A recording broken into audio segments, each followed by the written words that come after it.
It's not a Hollywood production here. Okay, so let's get serious now. We've got everything up and running. Welcome, Sheila. It's great to have you here. Ricardo, it's great to have you here. You guys come on board, and we're going to have a great time on this show. Why? Well, I'm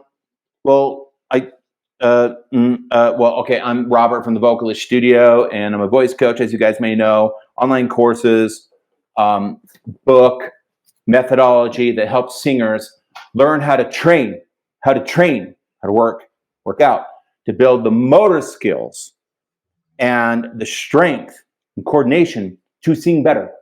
Because singing is an athletic endeavor, right?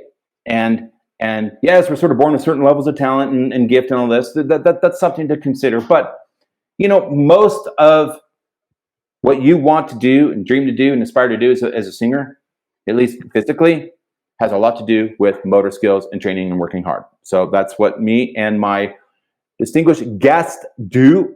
We help singers learn how to train. And I would like to introduce to you one of the best contemporary voice coaches in the beautiful country of Germany, and TVS Master Certified Instructor, and my ancient friend, Maestro Sascha Dittmann. Hello, everyone. As you have heard, he is calling me the mighty one. But first of all, let's have a question. Is there some German people, except of Ricardo, here? Is there a special reason to talk German? If someone wants to have a translation to German, just give us a sign, give us a post, send a text to Robert, whatever, that we can do, translate all that stuff we are doing here. Ricardo, hallo, ich freue mich, dass du da bist. Das ist gigantisch von dir. Okay.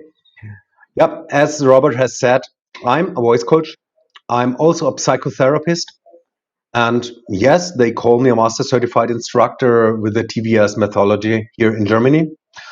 Some of you guys may know my name. You may know me. I have hosted, I think, 10 or 12 masterclasses together with Robert here in Europe. Hosted is not the right term. We did it together. That's the better term for it. How about did it? Work your ass off. Yeah. I know there were some situations at Mickey D's where we're talking about coffee, or in the nighttime when it was really hard to get from one show to the next one.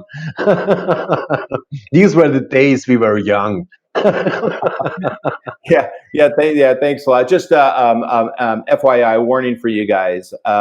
If you have the opportunity, lovely opportunity to spend an extended amount of time with Sascha, as I have on numerous occasions, weeks upon end, on tour and what have you, and you have to have coffee in the morning, be careful suggesting Mickey D's. It's funny. Okay, here's the story. So I have to have coffee in the morning, and we would take coffee, and of course, Sascha is carting me around in his Mercedes and driving me around because I don't have any wheels, and so that means that unfortunately he's got to take his guests to go get cafe at Mickey D's. Mickey D's was the only place available, but he doesn't like McDonald's. That's the thing. He doesn't like McDonald's. You don't like McDonald's. Why don't you like McDonald's? What's your deal with McDonald's? I like food, and this is not food. It's true. It's true. But anybody will tell you that their coffee's not bad.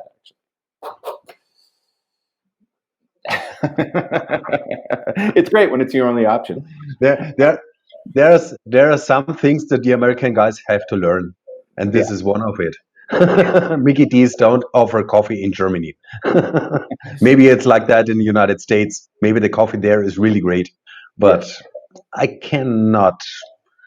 Okay, let's change, because I think I don't want to get problems with Mickey D's when we are talking about this here. Maybe they'll sponsor us one day. All right, let's get to it.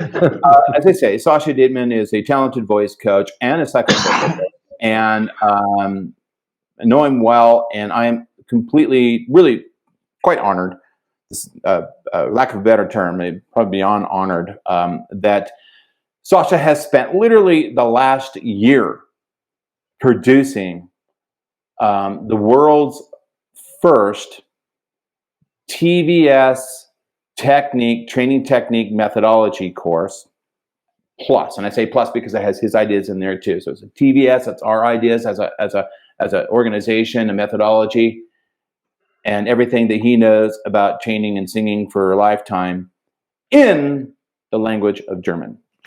We have a German language TVS singing course, and that's an amazing feat. And so I don't know what the population is of Germany right now, or German speakers, but it's something like 85 million, probably. That's around about 85 million people here, yeah. About 85 million. So that means that this individual, Maestro Dittmann, seriously, I'm not trying to just be dramatic, just produced a program that can reach out to, let's call it 100 million German-speaking singers. We have to include Austria, don't we? It's Austria, it's Swiss, some parts of some small countries around. Yes, German language, maybe we are going up to 100 million people, yeah. At least 100 million German-speaking singers around the world can now access a proven methodology, an online course for a really good deal, right, Sascha? Out at Udemy, and you can get more services from Sascha on another website. We can maybe talk about that later, but just that initial entry point, that course of his currently out at Udemy, is a killer deal. If you are German and you are a singer, go check out this course. And we're going to talk a little bit about the production of this course and how it went down and lessons that he learned and things that he feels are pretty important for you to know about that. Sascha, if you would also just speak German for us too. I think we could do a little more German in this show, so that people, because that is sort of the point, isn't it?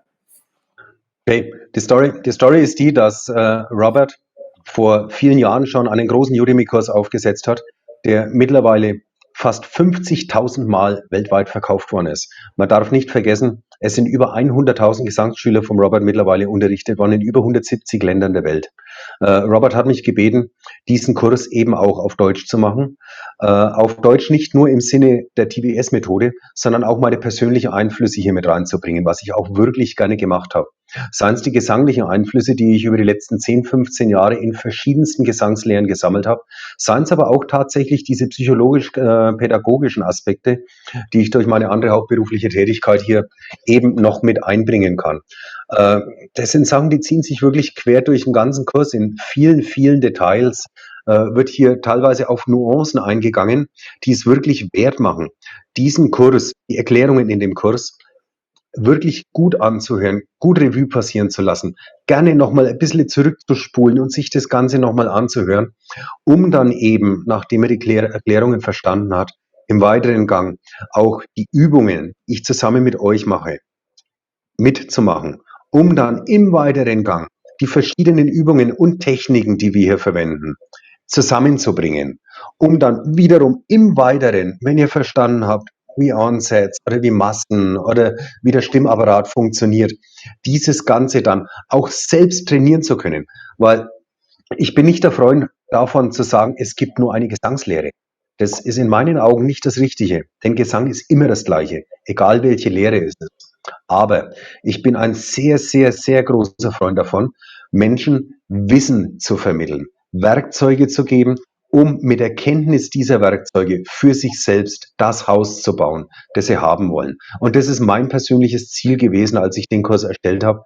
Das habe ich versucht, in einer guten Struktur unterzubringen. Ich denke, es ist mir soweit gelungen und es dauert gar nicht mehr so lange, bis dieser Kurs online ist. Jetzt übergebe ich gerne an Robert. So cool. Thank you, Sascha. So, I don't have a clue what you said. Not really. Actually, there are some German words that come through. It makes a little bit of sense to me, but I know what you're talking about. Thank you. Fantastic. So I'm going to ask you some questions, and I want you to try to be snappy and quick in English, and then let's see if we can also do it in German as well. 3 things. So you spent a year producing this course. And let's just sort of cut to the chase. If people take your vocal training course, and they follow the instructions that you give them, and they practice and commit, because it's a team effort, right?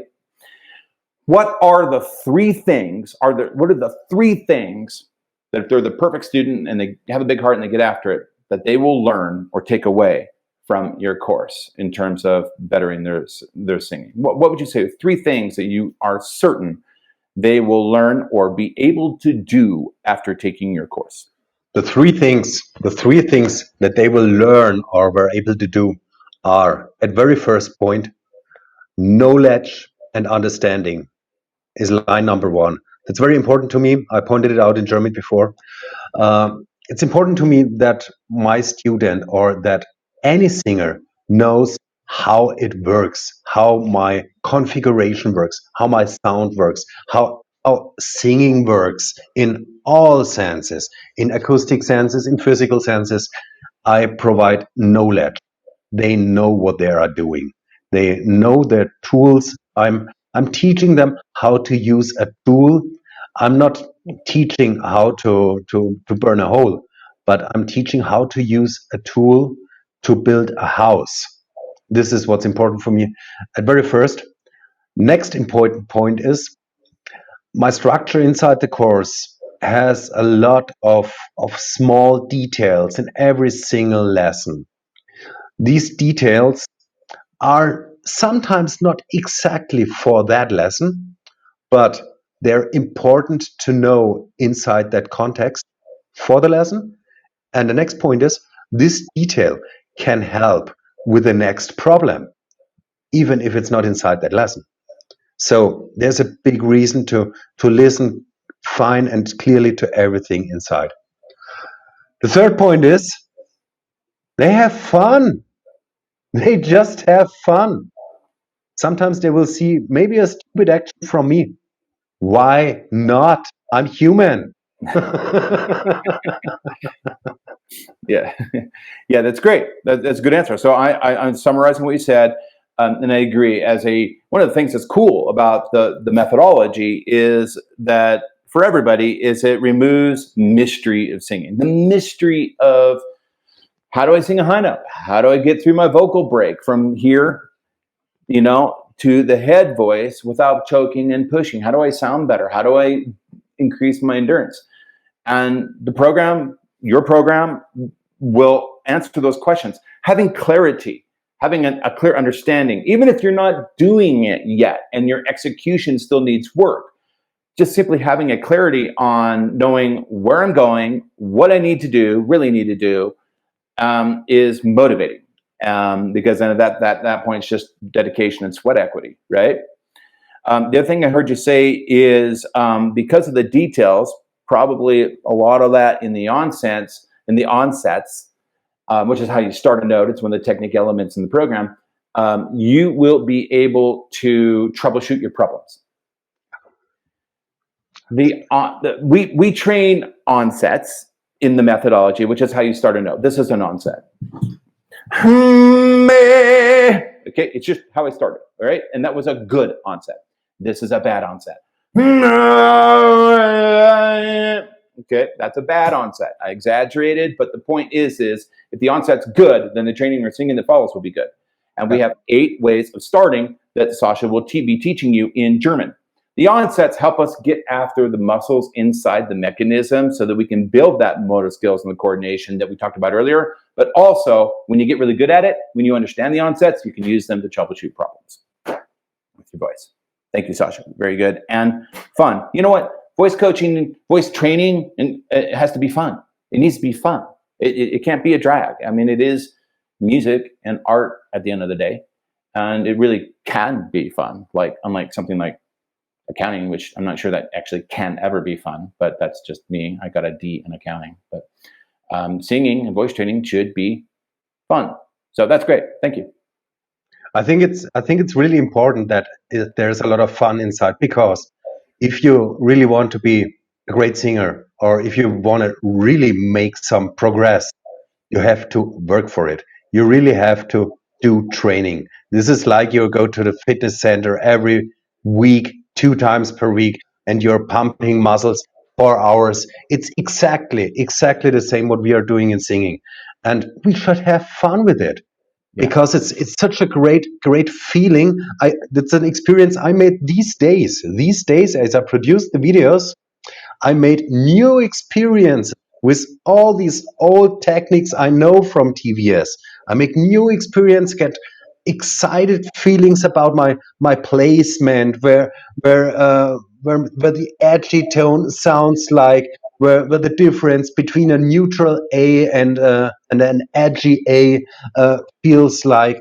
Figured out how can I use it to work around the break just with moving my placement, just with moving from a neutral vowel to a edging vowel, helps a lot to go over the passaggio, to bridge from chest voice to head voice.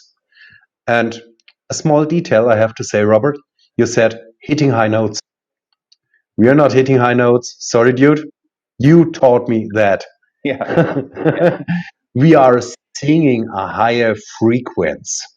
That's right. But that's on you to explain. You taught it to me. Yeah, careful. That's a challenge. I might put you on the spot. One thing I like to say, here's I've always said this, and I know you'll agree. There's many reasons why anything that you put your heart behind should be fun, especially voice training. There's some reasons why it should be fun. Just fun for fun's sake, of course. But there's a practical reason why it needs to be fun, and it's simply this. Voice training needs to be practicing, the work needs to be fun, because if it's not fun, students wash out. They wash out, they quit. If it's not fun, if you're not having fun, even if you're struggling and you're working on something and a song and it's grabbing you and you're having problems, that doesn't necessarily mean just because you're having a challenge and a problem doesn't mean that you're not like having fun working on it. You have to keep it fun, because, and this is not just for coaches advice, but advice for students too. Keep it fun so that you don't wash out. So you come back and keep practicing. If practicing and training is fun, then you'll do it more often. Which, by the way, and I don't want to go down, get into the weeds here too much and get off point too much, but it is another reason why me and Sascha and our students, we advocate training with amplification and mics. Okay, it's great to be able to hear yourself and have amplification. That's sort of obvious. The other piece that's not so obvious is one reason why I use these in voice training is because it's fun. It's fun to have a mic in your hand. It's fun to hear yourself amplified, So that's the fun story. All right. So Sascha, when you were working on your course, I think you sort of hit on it, and I'd like you to elaborate just a little bit on this. So you were working on the TVS methodology, which when you're producing lesson content on something that you are already familiar with, but we begin to produce videos and course content, it forces you to dive even deeper, doesn't it? Like you go into a rat hole of exploration and discovery of the content you thought you already knew really well, and then you realize, gosh, I'm really exploring and discovering more about the thing that I thought I already knew, and I know it even better. So I just wonder if you could share with viewers and students that are interested in your course, maybe two things that were maybe aha moments for you about the methodology that will help them as singers, that amplified, that came to life more just in the process of working. What was your transformation? A couple moments of transformation that you went through just producing this course. Okay. Based just on singing, it was, how can I explain that? I'm pretty familiar with the 8 onsets. I'm pretty familiar with the physical vocal modes. I'm pretty familiar with the acoustic modes we use in TVS.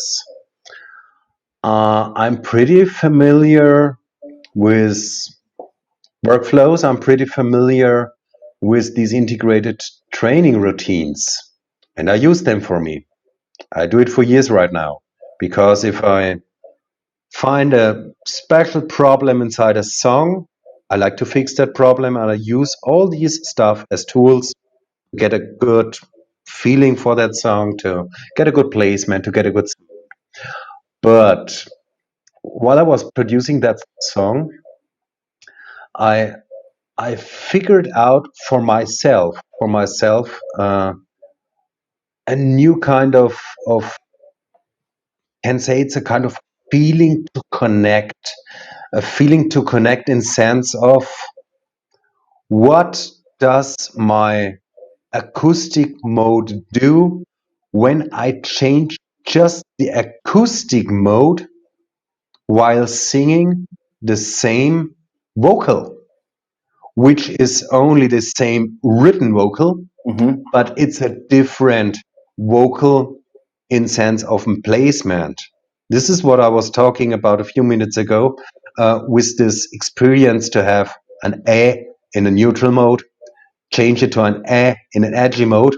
Yeah. What it makes for me. Yeah. This was really a new part of understanding. I knew it already in theory. I knew it already in practice, but to feel this work inside my mouth, inside my upper teeth, to really feel where it comes from, where it shifts from a neutral to a edgy vowel, and what to hear what it makes with the sound, this kind of amplifying. And amplifying in an edgy is absolute amazing, instead of the amplifying from a neutral You know, this was really exciting for me. What I hear you saying, what you're hitting at, is how the resonance in singing, the sound energy can influence the mechanics. Absolutely. Absolutely. How physiology moves, yeah. And that's cool. That's cool. And so in English, and I'm going to ask you to share in German what you just described. I'll put you on the spot a little bit. So you're talking about acoustic modes. What is it? Tell these people what are the acoustic modes, and why are they important in TVS methodology? In German or in English? Both, quickly. Acoustic modes in English. We are working in TVS with 3 different acoustic modes. It's called curbing, neutral, and edgy. I keep it short just to have time for translation to German. Curbing acoustics are acoustics which have a warm, rich, nice, smooth, sonor, soft sound, are sitting really deep in placement. And with curbing acoustic vowels, you will lower your larynx. Neutral acoustic modes are, as the name say, neutral. They are between edge and curbing. Not so much resonance, but good to use. And the edgy vowels are vowels which are sitting in front of your face, in the area of your upper teeth. You can feel your teeth buzzing sometimes. Really good amplification, and they sound a little bit metallic, a little bit sharp, have quite different kind of presence. Okay, now in German. Yeah, German, please. Acoustic Modes in TVS. Wir arbeiten hier mit 3 verschiedenen Acoustic Modes. Das machen andere Gesangslehren in dem Sinne auch, nennen es ein bisschen anders. Oder wir machen es so und nennen es ein bisschen anders, wie auch immer. Es gibt die sogenannten Curbing Vowels. Bei Vowels sprechen wir übrigens nicht von Vokalen im deutschen Sprachsinne. Also wir reden nicht von A, I, I, O, U, sondern wir sprechen von Gesangsvokalen. Das ist eine ganz andere Nummer. Just explain the difference between speaking vowels and singing vowels.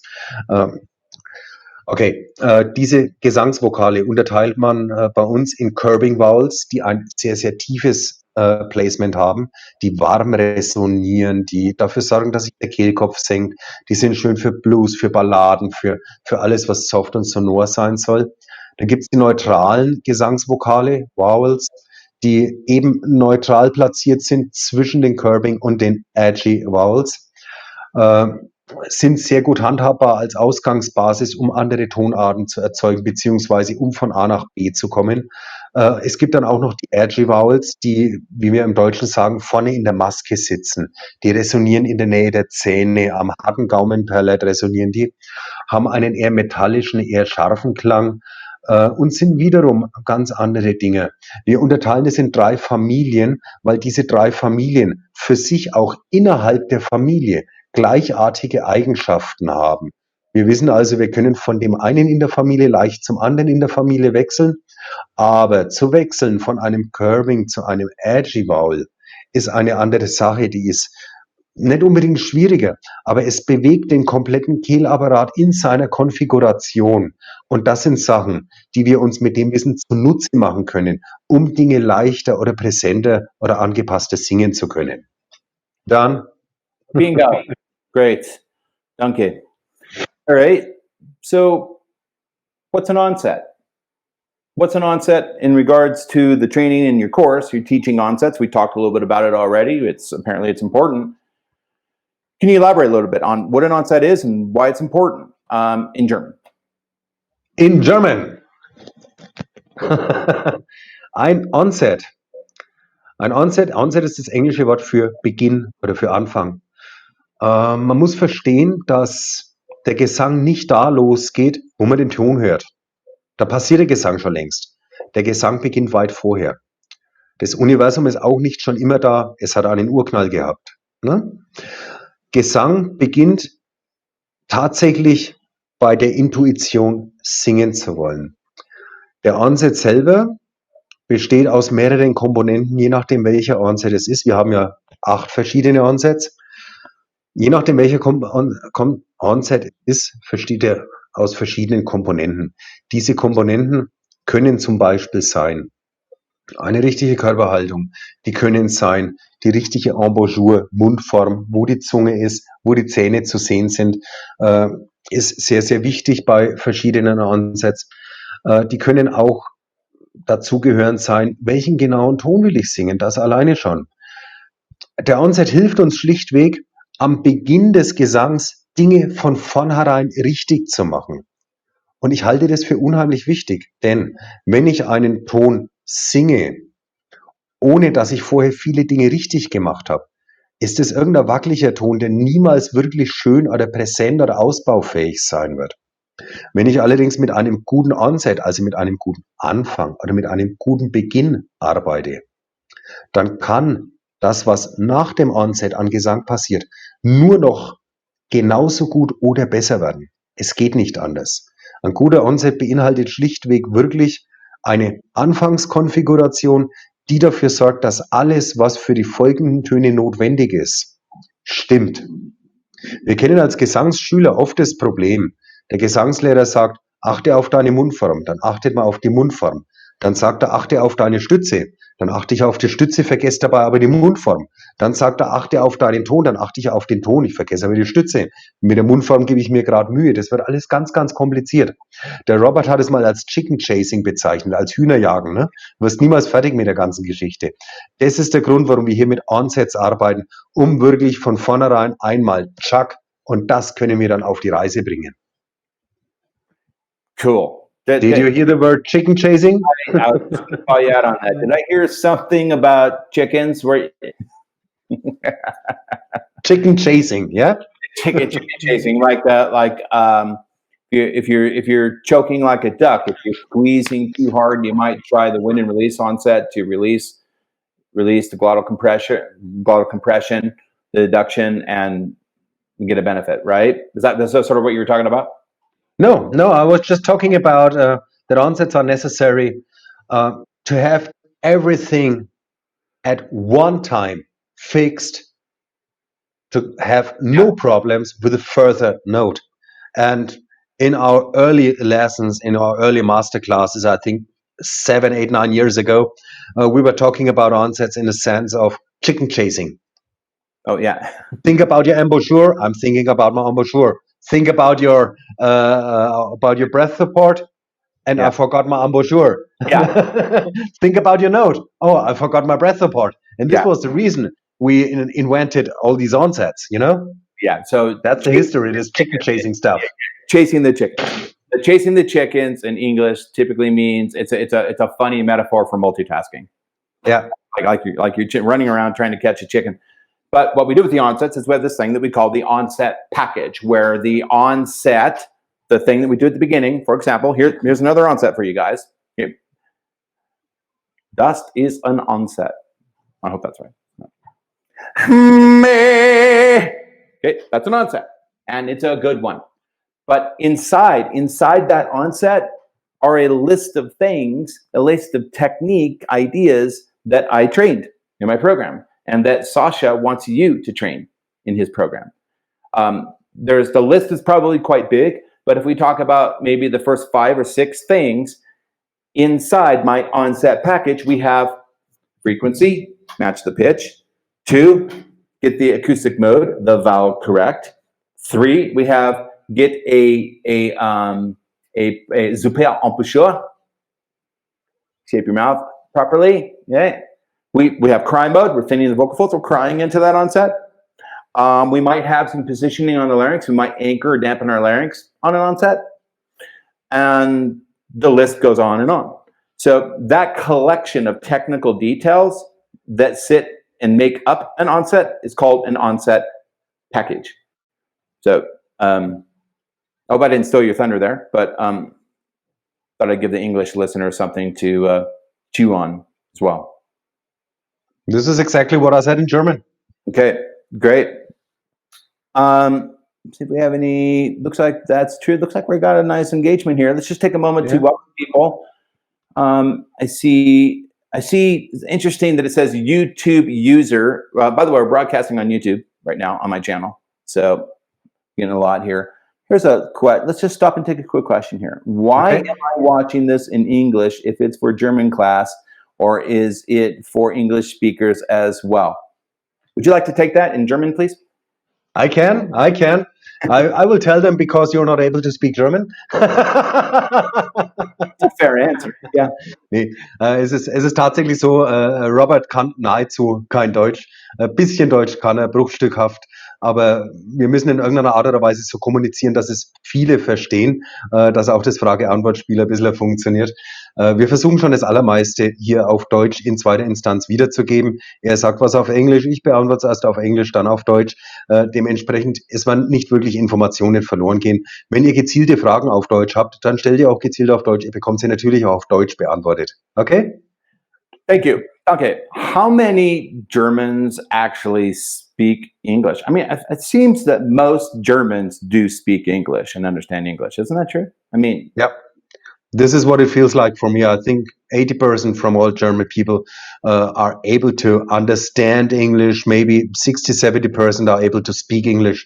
So it's nearly common for us German. How many Americans do speak German? Boy, you got me on the spot there. I think we're ready. So we're ready for our next question now. Okay. Like, not enough. But I do have a memory. When we did our master classes together in the past, there was a translator, and I remember it was typically we'd have a group of 60 to 100 people in a room when we did our master classes. I would speak in English, and the translator would be translating for maybe 2 or 4 people, like just a small group of people. Yeah. So it's okay. So you'll YouTube, very good. Explain a bit about cry mode, please. All right. I had a question here, but I think our listener has a good question. So, well, that's important. Cry mode. Cry mode is a physical mode characterized by thinning of the vocal folds. The vocal folds literally thin out. When the vocal folds thin out, you increase your vocal fold adduction and compression. It removes pharyngeal constriction. So when you're singing high and doing complex maneuvers, it removes the choking and the pushing. It's absolutely wonderful that way. And because the sound color that comes from cry mode is very much an ancient thing. That is to say that when we make vocal sounds, all of us, with a thinned out vocal fold position. I'm going to get my vocal folds here. I'm trying to go fast, Sasha, so you can do it in German. My vocal folds, I'm in cry mode, I thin out, okay? In speech mode, right now, my vocal folds are thick and bulky. Thick and bulky vocal folds do not help you bridge through the passaggio and sing in the head voice and do the things the singers do. So what we need to do is we need to reconfigure many things. One of the things that I believe is maybe the most important thing to reconfigure physically is to get the vocal folds to elongate and thin out, which we call cry mode, okay? Cry mode helps the voice to, as I say before, give you better compression. It removes pharyngeal constriction, especially when you amplify high frequencies, which singers need to do a lot. And because the sound that comes from this position, the sound color that comes from this position is very ancient. Okay? So when an audience hears you make vocal sounds that come through a thinned out position, it communicates heightened emotion. It communicates amplified emotion. It does not only communicate crying and sadness. It could. If the lyrics and the context of the song was about sadness, it would. But it's not only about tears, okay? Cry mode emits a sound color that hits the audience ear that communicates on a subconscious level amplified emotion. It could be envy, it could be excitement, it could be anger, it could be jealousy, it could be all the human emotions amplified when you sing through elongated vocal folds, which we call cry mode, okay? So those are some reasons why it's absolutely critical that you, Germans, English, everybody on the planet that wants to sing great, learn how to get command and control over the vocal folds and thin out into cry mode and then sing through it. Thank you for your patience, Sascha. If you would then explain that to our good friends in German, please. 5 million words, how many time do I have right now? I did my best. Ich versuche es ein bisschen abzukürzen. Die Bildsprache von Robert ist, glaube ich, auch sehr, sehr erklärend. Die meisten werden es im Großen und Ganzen verstanden haben. Cry Mode, einer unserer 8 physischen Gesangsmodi, ist uns tatsächlich mit einer der wichtigsten Gesangsmodi geworden, weil das der Gesangsmodus ist, der dafür sorgt, dass unsere Stimmbänder sich längen, ausdünnen, filigraner arbeiten können. Unsere Stimmbänder sind in einem primitiven Sprachmodus eher dick, eher klobig, relativ unbeweglich. Das macht es uns unheimlich schwer, gewisse Tonhöhen zu erreichen oder ums Passaggio zu bridgen. In dem Moment, wo wir sehr viel Cry Mode trainieren, dünnen wir die Stimmbänder aus, wir längen sie aus, wir machen sie greifbarer, handhabbarer, wir machen sie koordinierbarer, wir erlangen wirkliche Muskelkontrolle, wirkliche Kontrolle über unsere Stimmbänder und sind von daher in der Lage, eine ganz andere Art von Gesangsemotion zu transportieren. Das ist jetzt mal ein relativ neues Wort. Gesangsemotion nicht nur im Sinne von, ich kann dieses Lied singen und es ist richtig gesungen, sondern Gesangsemotion im Sinne von, ich kann auch die Botschaft in den Song mitbringen. Egal, ob das eine Ballade ist, wie zum Beispiel Nothing Else Matters, oder ob das ein total glückliches Lied ist. Lieder, die Gefühle auf dieser Weise transportieren, werden sehr, sehr oft, ob bewusst oder unbewusst, ist vollkommen egal, von dem Sänger im Cry-Modus dargestellt. Das ist das, was im Kern passiert. Der kann sehr gut trainiert werden, eben mit unserem Onset, den wir hierfür verwenden. Geht manchmal vom Training her tatsächlich ein wenig in den Pulse and Release Onset rein. Dieser Modus, da ist am besten trainierbar, einfach weil man auf diese Weise hier auch wieder alle Konfigurationen korrekt hat, um in diesem kompletten Onset Package mit diesem Cry oder Fry Cry beginnen, wie es richtigerweise heißt im Pulse and Release Onset, die Sache gleich von vornherein richtig zu konfigurieren. Und ich habe tatsächlich, ich weiß nicht, ob der Ecki da ist, ich habe tatsächlich gestern Abend erst so eine Erfahrung gehabt mit dem, I had an example last evening and this is what I explain to people right now. I will explain it to you later. Maybe this guy is online right now. This is the reason why I tell the story regarding Cry Mode. Mein Freund sendete mir eine Aufnahme von sich. Er hat den Song Major Tom für sich mit der Gitarre aufgenommen und hat mich nach meiner gesangslehrerfachlichen Meinung gefragt. Es hat sich wunderschön angehört, es war absolut toll, es war prächtig gesungen. Rein technisch betrachtet habe ich in diesem Song rausgehört, dass ein bisschen Wind in den feinen filigranen Stellen drin ist. Habe ihm dann ein bisschen Tipps gegeben, die eben aus der Ecke Cry-Modus kommen, ein paar von den TVS-Werkzeugen gesagt, die man verwenden kann. 4 Stunden später, es war nachts um 11 Uhr, schickte mir eine zweite Aufnahme von diesem Song Major Tom. Und es war alles ausgemerzt, was ich bemerkt habe. Und ich fand es absolut gigantisch. Also, Eki, gute Arbeit. Robert, just for you to know, one of my students, Eki, he is a guitar player and a drummer also, sent me yesterday evening a recording from himself playing guitar and singing the song Major Tom. Yep. I listened to it. He asked me for my opinion on that. I said, it's really nice. It's really cute. It's really wonderful what he did. But only in the technical point of view, it sounds a little bit much air, a little bit much breath in the very thin and the very fine lines from that song. And I gave him some advices coming from the corner from the cry mode. Mhm. Yep, vocal fold closure and control about everything. That was it. 4 hours later, he sent me a new recording, has fixed every problem inside, and I was so proud of him. This is what tools can do when you know how to handle your tool. Ja, das können Werkzeuge, wenn wir wissen, wie wir mit Werkzeugen umgehen. It's on you, Robert. Come on. It's interesting that you mentioned Major Tom, David Bowie. As I think you may know, I did a video of Major Tom by David Bowie. Okay. Have you seen it? No, I'm not sure. I'm not sure. Maybe in history, but right now I don't have it in my mind. Well, it's very relevant to what we're talking about. It's quite coincidental. So go out to my YouTube channel, Robert Lunte, type in Robert Lunte, Space Oddity. I think the song's actually called Space Oddity, Major Tom. Okay. I did this. And would you believe me if I told you, by the way, the video is good. It's really great. People really like it. I did a great job. Would you believe me if I told you that the experience the lesson that I took away from learning David Bowie's Major Tom Space Oddity and performing it and putting it on camera, that the work that I did on that video was the seed that began cry vocal mode training in TBS. It's because of my work on the David Bowie song that I'd explored different vocal. I was trying to get the David Bowie sound, right? Uh-huh. So I thought, well, I'm going to try sort of crying into the singing a little bit more to get that David Bowie sound, and it went great. It sounds great. People like it, and I came away from that thinking, oh, I'm onto something here. It's not only going to help singing David Bowie, but we now find that it helps everything. So that's very interesting. I had the same experience 3 years ago with a different song. It was the Somewhere Over the Rainbow from Israel IC. Yep. You know this Hawaiian guy? Somewhere over the rainbow. Right.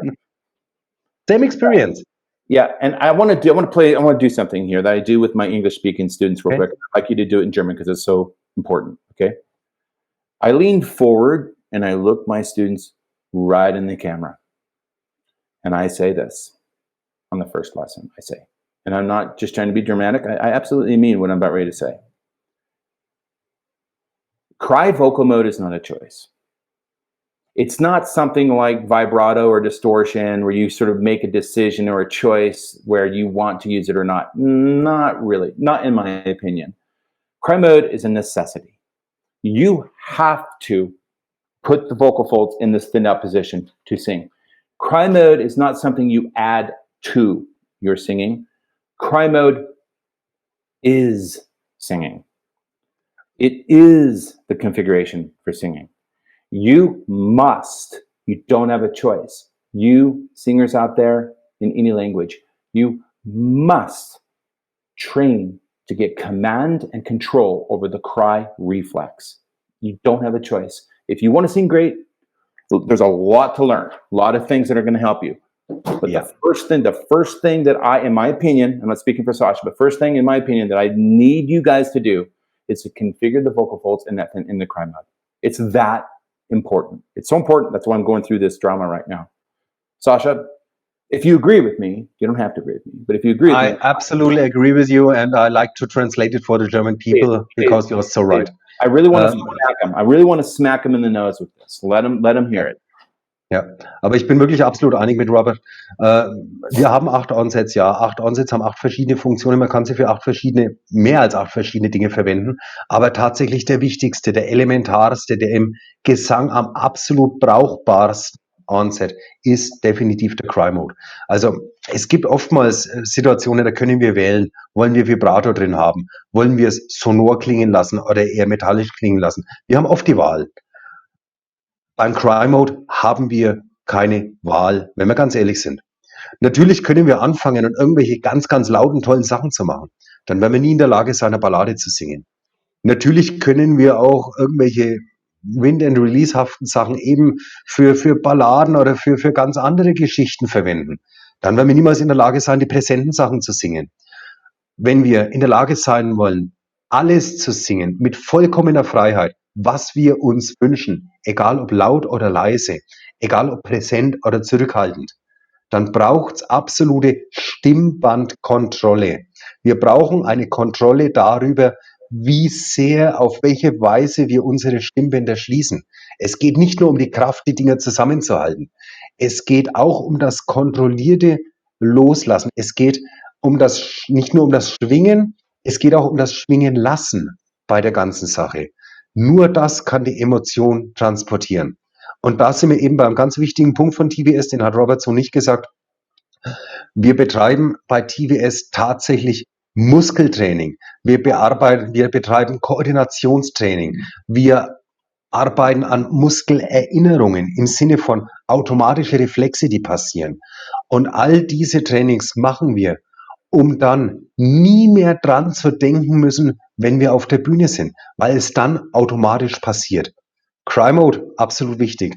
Robert, just for you to know, I explained the importance of Cry Mode for itself, but I also explained that we are doing a lot of muscle training in TWS. We do a lot of coordination training in TWS. We do a lot of muscle memory building routines in TWS. And this always sounds really technically. It's always hard work in the gym. It's only work in the gym. But we do it because when we are on stage, we don't have even to think about singing because it works automatically. Yeah. And this is what I really wanted to point out in German here. This was important to me because this is my experience for the last 15 years. I had really sometimes there where I was technically on the road. Then I had sometimes I was emotionally on the singing road. But I understood you have to have the muscles. You have to have the muscle memory. You have to have all this stuff inside you. And you will do it automatically. It's like football players. Their training is inside the gym. They're training in the gym. They're running around the field. Nothing what they do in training you will ever see on the field. But on the field, it works what they did in gym. Train on the inside, execute on the outside. Yep. Yeah. It's just another way of saying that voice training has to be a physical endeavor. It's a sport, folks. It's like ice skating or gymnastics or doing layups in basketball. It requires great physical strength and coordination, plus a beautiful aesthetic. So really more like ice skating and gymnastics is about great athleticism plus art. There are some sports that sort of blend art with athleticism together. They would be good 2 examples. I've always thought that singing was like dancing or ice skating or gymnastics, where it's great physical motor skills and strength plus the art and the expression and all that. But yeah, just great. This is good. This is good discussion. Yes. So, by the way, I can go over a little bit if you can. Sascha, can you go over a little bit and have a couple more questions for you? You mentioned routines. This is a good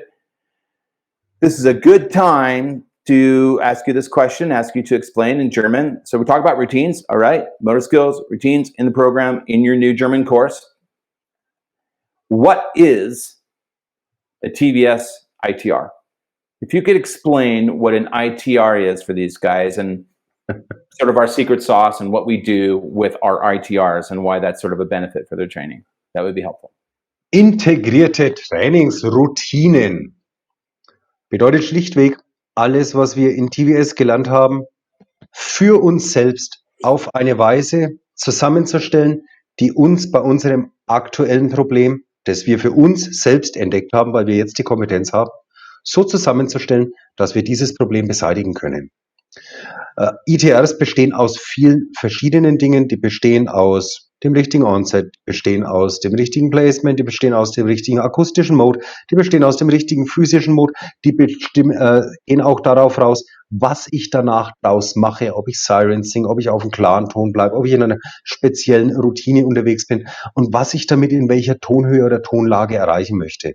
Letztendlich sind es Werkzeuge, die natürlich ein bisschen standardisiert mit angeboten werden, einfach weil es ein paar ITRs gibt, die immer gut funktionieren. Die haben wir ausmanövriert. Aber nichtsdestotrotz sind sie in der Grundlehre eigentlich etwas, was sich jeder, der sich die Kompetenz im Kurs erworben hat, selbst zusammenstellen kann. Weil jeder Sänger hat tatsächlich eigene Probleme. Ich habe schon mal gesagt, es gibt nicht eine Gesangsmethode, die für alle funktioniert. Das würde bedeuten, dass alle 100 Millionen Sänger auf der Welt gleich funktionieren. So ist es aber nicht. Wir haben auch keine 100 Millionen Gesangsmethoden, wo wir jeden einzelnen Sänger verarzten können. Deswegen geben wir dieses Wissen mit, das ihr mit Hilfe von ITRs hier einbetten und für euch nutzen könnt. Yeah, cool. Quickly in English. In the TVS methodology, we've developed what we call an ITR, and that stands for Integrated Training Routine. Our students and our coaches don't just do vocal workouts, where you're just sort of making a vocal sound over some kind of value you may not be aware, really care about, and completely clueless about onsets. That's not what we're doing. And by the way, if you did that, you'd probably get some gains. You probably get something out of that. At least you're moving the body, right? But in TVS methodology, we've broken down the anatomy of a vocal workout. A vocal workout can actually be written in a formula. Yeah. And when you can formulate a vocal workout, you can then write formulas to address specific needs. In other words, you can prescribe a unique vocal training workout routine for you and or your students' needs. The process is called integrated training routines. What does it integrate? Pretty simple. It integrates these onsets that we talked about earlier, how we start. It integrates, which is sort of the physiology element, the motor skills element, that integrates the acoustic modes that we talked about earlier, which means your vowels. Am I going to train on an ah or an a or an u? That sound color, it integrates the vowel. Ont. It integrates the content. So when you buy the program, to purchase the course with Sascha, you get access to pre-recorded scales, workout files, so sort of the facilities, the content that you purchased. So onset plus vowel plus a workout, a Vocalist. That equals an integrated training routine. It's cool. It's cool because, as I say, it allows you to sort of understand a workout, to write your own workouts for yourself and your students. And that's what an ITR is. Perfectly explained. I'm proud of you, Robert. I'm really proud. I just get a private message right now. Just a second. I have to do this. This is important to me personally. I have to do this. Got a private message right now from a friend from Florida. No, I know him for a long time. He's watching right now, cool. And he is one of the few guys. I will call him a master of cry mode. So if you're still online and if you like, just type something and say hi. Okay? So that's it. I don't want to say any names until he has written. Okay, Robert, you're on. Yeah, any great singer, I find that any really great singer is thinning the vocal folds and in cry mode. Yeah, but there are some singers that do it stronger and more than others. Yeah, that's for sure. For example, Klaus Meine from the Scorpions, he's very cry-ish, it seems, very sort of lots of cry mode there. How about Robert Smith from The Cure? Lots of cry mode, if you're familiar with The Cure. Yeah. Robert Plant, lots of cry. But they all do it. Well, cool. Do we have any other questions, you guys? How are we doing out here? We have, all right, got a pretty good retention here. We've got lots of people still watching. Sascha, I'm happy to go on a little bit if you'd like. I have a couple more questions for you. Do you have any questions for me? Do you want to put me on the spot? I can't speak German. Oh, okay, then ask me anything and I will reply in German for the guys outside here. Yeah, sure, let's do that. All right, I got a good one for you. Why do we not want to hit high notes? Because they get hurt.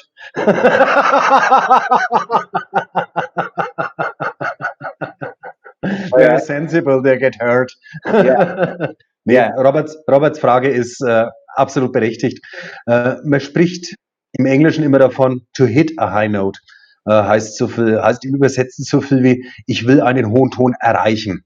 Erreichen oder treffen oder irgendwie rankommen an das Ding. Und das ist tatsächlich ein wenig das Problem, das wir oft in unserem bildlichen Gesangsverständnis haben.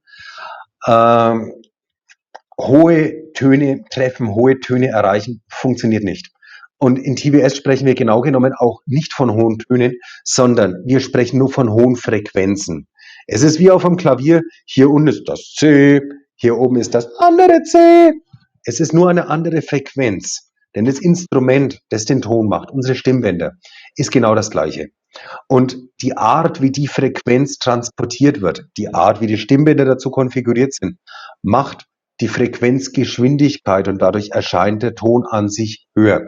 Deswegen möchte ich lieber von Frequenzen sprechen, als davon, dass ich einen hohen Ton in irgendeiner Art oder Weise erreiche. Erreichen ist immer was, das mache ich von unten, das ist unheimlich schwierig, da muss ich auf die Zehenspitzen gehen, im Bildlichen gesprochen. Lieber singe ich eine Frequenz, die meinetwegen in der höheren oder in der tieferen Frequenz liegt, ganz gerne, doch erreichen, das ist eine ganz komische Geschichte, das wird nicht funktionieren. Okay, I did my job, Robert.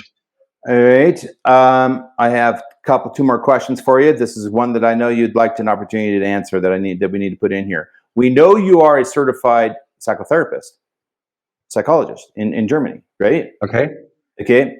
So how is your experience as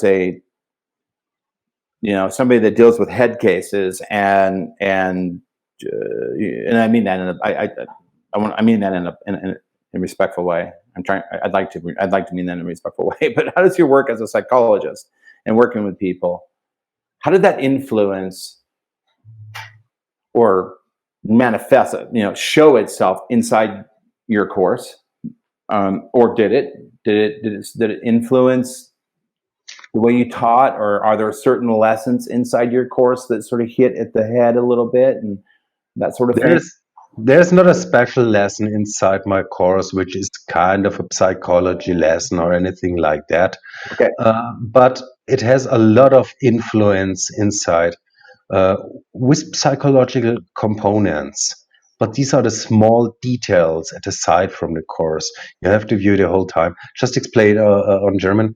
Ja, der Robert punkt jetzt aus, ich bin Psychotherapeut. Und er hat gefragt, ob ich meine psychotherapeutischen Kenntnisse oder Wissen in irgendeiner Art oder Weise in Form von Lektionen im Kurs untergebracht habe. Nein, das habe ich bewusst nicht gemacht. Ganz bewusst nicht gemacht. Ich weiß, dass es manche Leute affektieren könnte. Oh mein Gott, jetzt macht der Psychotherapeut hier was. Im Gegenteil. Ich habe dieses Wissen, diese, sagen wir mal, Kompetenz, die ich da habe, versucht in die Videos selber einfließen zu lassen, im Sinne von der Art, wie sie gemacht sind, im Sinne von Bemerkungen, wann sie wo wie stattfinden, was sie mit einem machen. Vielleicht auch mal ein klitzekleiner Scherz, um die ganze Sache aufzulockern. Ich versuche so ranzugehen, dass es jeder versteht. Ich weiß, es gibt Leute, die sind eher so gepolt, es gibt Leute, die sind anders gepolt, es gibt verschiedene Bildungsniveaus. Mir ist es wichtig, jeden zu erreichen. Das heißt nicht, dass ich eine einfache Sprache gewählt habe, das heißt aber, dass ich eine Sprache gewählt habe, die bei den Menschen ankommt. Ne? Und das ist die hauptpsychologische Komponente, die ich eingebaut habe. Letztendlich kann man aber auch wissen, dass im Gesang selber unheimlich viel Psychologie passiert. Denn nur wenn unsere Intuition die ist, dass wir das so machen, wie wir es machen wollen, nur wenn die Intuition stimmt und die kommt aus der Psyche, dann wird das Ganze hinten raus auch funktionieren. Aber das ist so, dass man es nicht wirklich direkt merkt, mit eingebettet. Dann? Okay. How you doing on time? I have plenty of time. All right. What? Just watching to the comments right now. Yep. All right. What sort of commitment does it take? Here's a practical question that I hear often in English too. Like, how much do I have to practice before I feel results, real results? And let's just assume that means freedom of movement from the chest voice through the vocal break into the head voice, getting registration going, like a good, decent sound, building some endurance, getting cry mode going, just really, at the next level, sort of a yellow or green belt. How much time, practice time, should somebody plan on committing to actually get results? In English, I like to say it's 30 to 120 minutes per session, 3 to 6 days a week, approximately for 90 days, based on the individual. That's my answer to that. But I would like you to share your answer to that. People want to know. They kind of, well, if I buy your course, do I have time to do it? What's it going to take? My answer is clearly not directly about days or hours or anything. Okay. My first point of view is you should not only watch the videos, you should do the work. This is my very first point, and I will start with this point in German, and then I came to your points. Die Hauptfrage ist, die Frage, die gestellt wurde, ist, wie lange benötigt man in der Regel, um erste Resultate zu erzielen? Und mir ist es immer ganz wichtig auszupunkten, die Resultate kommen nicht vom Video anschauen. Die Resultate kommen nicht vom, ich gucke mir das jetzt mal an und dann kann ich das. Die Resultate kommen nur davon, dass man trainiert. Wenn man trainiert, dann sage ich ganz klar, man kann allererste Erfolge innerhalb von 3, 4, 5 Tagen entdecken, davon ausgehend, man macht 1 bis 2 Stunden am Tag richtig konsequent hier mit dem Programm. Ne? Davon reden wir jetzt mal, ja, ich würde jetzt mal sagen 4, 5 Mal die Woche, 1, 2 Stunden am Tag. Dann hat man nach der ersten Woche echt was in der Hand. Wenn man einen neuen Level erreichen will, also nicht nur Ergebnisse spüren möchte, sondern einen neuen Level erreichen möchte, dann sage ich gerade raus, 90 Tage und ihr werdet euch nicht mehr kennen. Positiv gemeint, wirklich positiv gemeint. Nach 90 Tagen ist ein neuer Level für euch erreicht.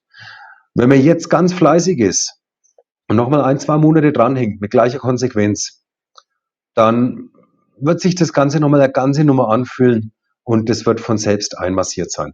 Also tatsächlich erste Resultate in wenigen Tagen, erster neuer Level innerhalb von 90 Tagen, das kann ich garantieren. Ihr müsst dafür nur eins tun, ihr müsst am Tag 2 Stunden was trainieren und macht 1, 2 Tage in der Woche Pause.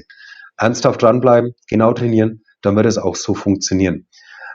Ich kann allerdings auch sagen, und das ist jetzt ganz ehrlich von mir, ihr werdet niemals fertig werden, singen zu lernen. Das sage ich ganz einfach, weil ich bis heute noch nicht fertig bin und ich mache das schon mein Leben lang. Und jeder große Sänger, den ich kenne, und ich kenne viele von den ganz Großen persönlich, unter anderem Todd Latour aus Florida, auch der lernt jeden Tag ein Neues. Robert, for your information, my last point was, after I've said 90 days up to 120 days, you will reach new levels, you will get new experiences. But final cut was, in truth, you are never really done to learn singing. This is the experience I made by myself. I'm pretty sure you made the same experience. And this is what I've pointed out to my friend Todd. This is what he told me just a few days ago. He still figures out something, or there figures out something. Of course, of course. So singing and training your voice is a lifestyle. Training never really ends. The exploration and discovery of new techniques and getting better and working out the puzzles of singing songs better, folks, that never ends. It doesn't end. I was trained by many great voice coaches. One of them was a famous guy from Seattle, Washington. His name is Maestro David Cali. Worked with Chris Cornell, Lane Staley from Alice in Chains, Jeff Tate from Queensryche, and Ann Wilson from Heart, Ronnie Monroe from Metal Church, many people. Okay. And he used to say to me, and he says to all of these students, and I'm going to share this with you guys, okay, all of you. The day you think you're done, you're done. Der Tag, an dem du denkst, du bist fertig zu lernen, an dem Tag bist du gestorben. Und er hat recht. And you know what I mean. Yeah. So you're never really done. I'm in a new band now, by the way, Sascha. I'm in a new band now. I have a whole bunch of new content and songs I have to learn. I have to get in shape. I've been singing for a while, need to get in shape, all these things. I got a whole set of new vocal challenges coming my way. Vowel modifications, bridging moments, negotiating my way through a difficult part in a song. It's not just because I've been doing this all my life doesn't mean that that's guaranteed to be easy. There might be some easier parts, but there's going to be some stuff I'm going to have to work on. All right. Singing is a puzzle and it never ends. All right.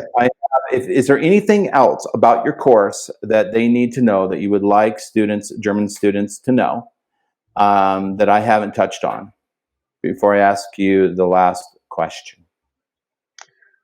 I'm afraid to hear the last question. You know what it is? It's coming, baby. It's coming. Oh my God. Is there something I want to point out about the German course? I do it directly in German. Please. Ich habe jetzt über ein Jahr Arbeit reingesteckt in diesen deutschen TVS-Kurs. Es sind 5-6 Stunden Videomaterial geworden. Es sind 40, 50, fast 60, ja, noch nicht ganz fertig, fast 60 Videolektionen in der ganzen Sache drin. Ich habe tatsächlich Herzblut reingegeben. Ich habe das nicht reingegeben, weil irgendwie ganz tolle Preise auf mich wiegen oder sonst was, sondern weil ich Gesang liebe und weil ich es tatsächlich liebe, das, was ich weiß, an Menschen weiterzugeben. Ohne Schmand ist es tatsächlich so. Jeder, der mich hier privat kennt, kann das bestätigen. I love the stuff that I do and I love to educate people. And this is the reason why I made the course. This kind of passion and this kind of heart is inside this course. Und eben aus diesem Grund lege ich es euch wirklich ans Herz. Es dauert nur noch ein paar Wochen, dann wird er erscheinen. Ich hoffe, es ist diesen Monat noch. Ich arbeite wirklich knallhart jeden Tag 14 Stunden dran. Und wenn am Anfang ein Video fehlt, macht euch nicht verrückt, das kommt ein paar Tage später nach. Das ist sicherlich nicht so schlimm. Ihr werdet Spaß damit haben. Wenn es Fragen gibt, stellt die Fragen. Ich werde auf jeden Fall da sein. Wir geben alles. Okay, I've pointed out, it's about passion, about heart and... Yeah, all great things. All great. That's great. That's a really great answer. It's a really great answer. And you are passionate about singing in general, of course, and teaching and helping others. You wouldn't be a psychologist if you weren't. You wouldn't be a teacher. He is a professional teacher of many kinds. And and TVS coaches we care. And that's why we work so hard to give you guys something real. Anyways, I'm super excited about this. 2 quick questions. The next one, all right, it's not about that last weekend in Vegas. I won't put you on the spot about that. Yeah, it is. So you have this interesting nickname, and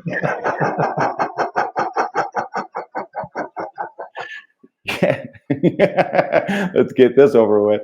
You have this interesting nickname that I call you. So I have this endearment nickname for Sascha. I call him Mighty. And so where did you get this crazy nickname? How did you earn this nickname, Mighty, that you will never be able to hear the... Can you remember the time you were young and your mother said, "Don't go to this kind of people"? Yeah.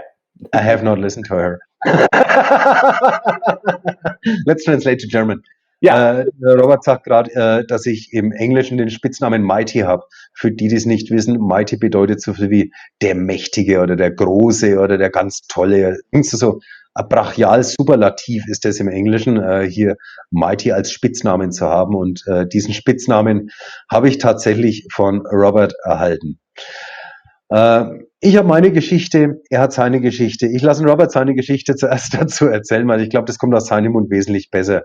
I throw the ball back to you because it sounds more funny from your mouth. About this experience in Verona we had, yes. Okay. All right. So the story of of how we met, really, the story of how we met, and that's when he got his nickname. So I was preparing for a tour in Verona, Italy, well, for many cities, and Verona, Italy was one of the stops. And there's this crazy guy from Germany named Sascha Dittmann who was sort of trying to figure out if he wanted to go or not, because in order to go to the master class in Verona, Italy, by the way, which was hosted by Marco Tonini, Maestro Marco Tonini was our host. I'll give him a shout out. He's one of Italy's most famous overtone singers and coaches.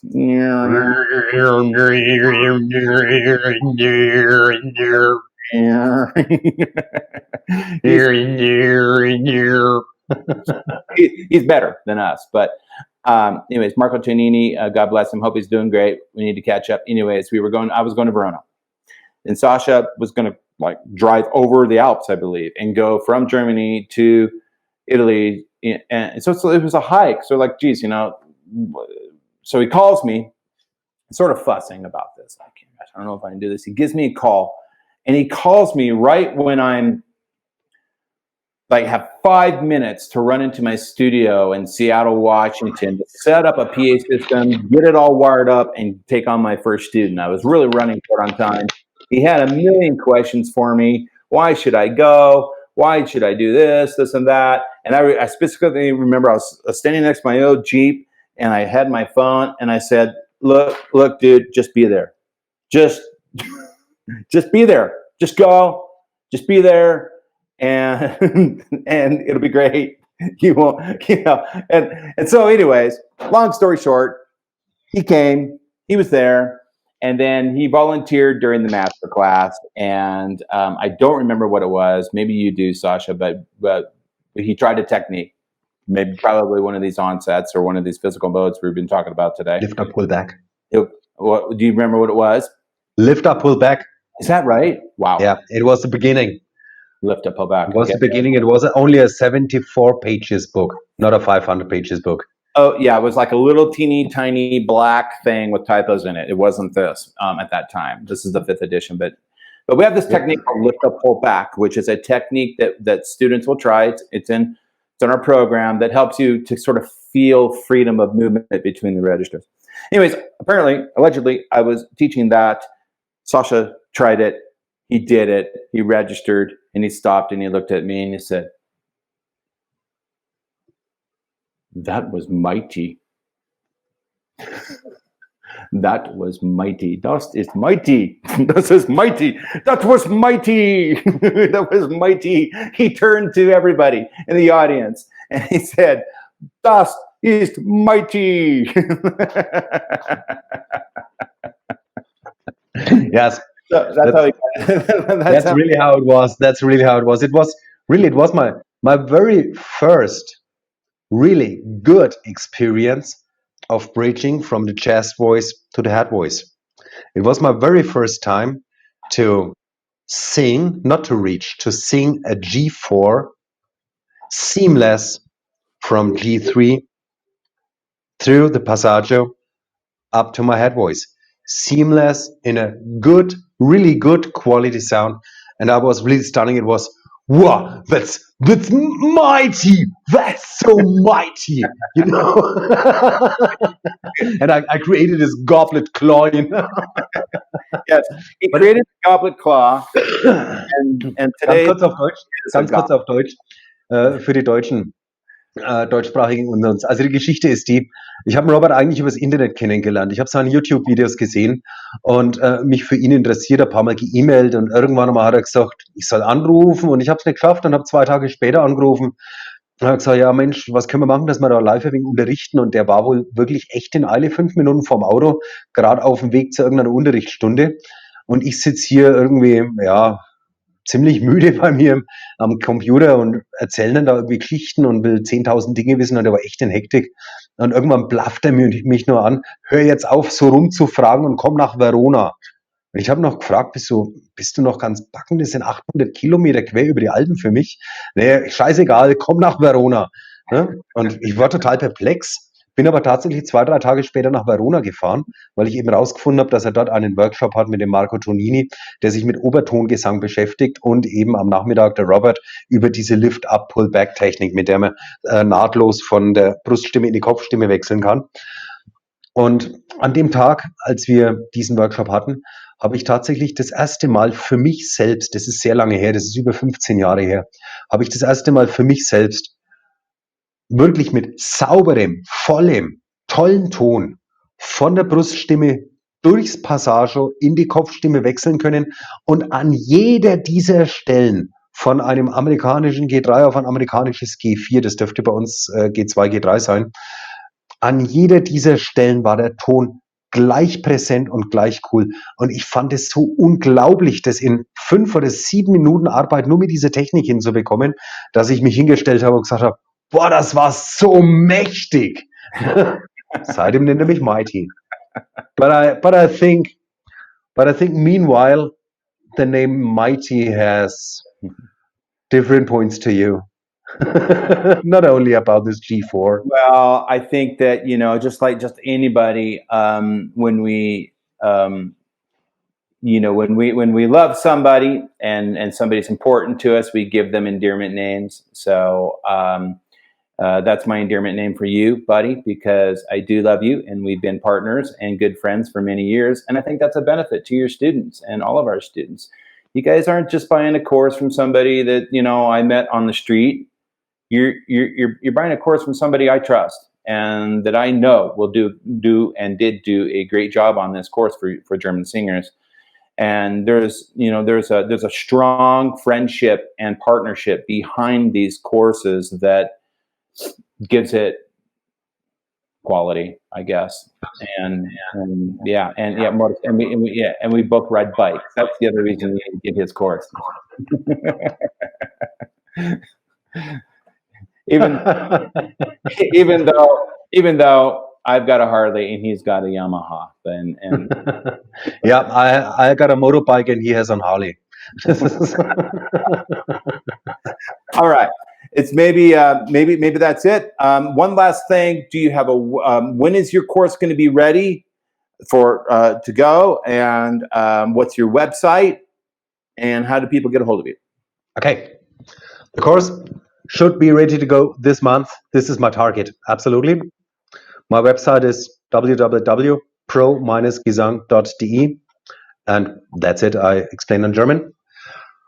Der Online-Kurs sollte wirklich sehr, sehr knapp Ende diesen Monats fertig werden. Er wird dann auf Udemy zu finden sein, in allererster Instanz, weiterführend natürlich auch auf meiner Homepage, ganz klar. Die Homepage von mir haben wir tatsächlich noch nicht genannt. Ihr findet mich unter www.pro-gesang.de. Pro wie dafür oder auch wie professionell. Minus braucht man nicht reden, der Bindestrich und Gesang wie singen.de. www.progesang.de auf Facebook oder auch im Internet. Da wird der Kurs sicherlich zu finden sein, wie auch auf Udemy. I'm pretty sure this course can also be found if the guys reach you. Is it like that? If they ask you for the German course? Of course, yeah. Yeah, okay. So you know, Sascha and I are partners on the course, so I certainly will help him sell it. You know, if people can people go find it. Yeah, if they contact me. Look, hey, you guys contact me at thevocaliststudio.com or robert@thevocaliststudio.com if you have any questions about Sascha's course, and I will help you and make sure that you guys get information on that. Yep. Okay. Last advice. My last advice for the whole singing colleagues outside, from a singing colleague outside, but also my advice is utilize the techniques, but always sing from the heart. This is how it works. So learn the techniques, learn how it works, do whatever you want, but sing from the heart. Okay? Thank you. We will leave it at that. Thank you for your valuable time, Maestro. And thank you to everybody who joined us today. We will be posting this up permanently on our Facebook groups and out at YouTube channels as well, so you can go back and listen to it later. And with that, keep training vocal athletes. And we love you guys. And goodbye. Have a great time. Bye. Macht's gut, Leute. Wir sehen uns. Ciao.